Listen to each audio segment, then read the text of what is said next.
আমরা আজীবন পড়ি সুবহান রাব্বিয়াল আ'লা, এর অর্থটা কি কেউ জানে না, ঠিক কিনা? তো চোখ দিয়ে পানি নামবে কেমনে? চাইনিজ ভাষা আমাদের কাছে যেরকম, কোরআনের তেলাওয়াত আমাদের কাছে অনেকটা এরকমই। চাইনিজ ভাষার অর্থ জানি না, কোরআনের আয়াতের অর্থ জানি, কিন্তু এই কথা বললে কি আল্লাহ আমাদেরকে ছাড়বে? No excuse will be granted that day. সেদিন আল্লাহ কোনো এক্সকিউজ গ্রহণ করবে না। আল্লাহ আপনি আমারে ধৈর্যশীল বানান, আপনি আমারে শুকরগুজার বান্দা বানান। আল্লাহ আমার চোখে আপনি আমারে ছোট বানান, গোটা বিশ্বের মানুষের চোখে আপনি আমারে বড় বানান। সবাই পড়ি আমিন। আল্লাহ ভুল করছি, আল্লাহ মাফ করে দাও, ক্ষমা করো। আমি ক্ষমা চাইতেছি, কিন্তু আমি ক্ষমা করি না আরেকজনকে। তুমি ক্ষমা করো না, তুমি ক্ষমা চাও কোন সাহসে?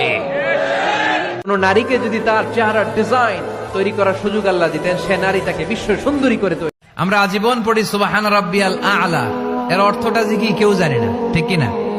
তো চোখ দিয়ে পানি নামবে কেমনে? চাইনিজ ভাষা আমাদের কাছে যেরকম, কোরআনের তেলাওয়াত আমাদের কাছে অনেকটা এরকমই। চাইনিজ ভাষার অর্থ জানি না, কোরআনের আয়াতের অর্থ জানি, কিন্তু এই কথা বললে কি আল্লাহ আমাদেরকে ছাড়বে? No excuse will be granted that day. সেদিন আল্লাহ কোনো এক্সকিউজ গ্রহণ করবে না।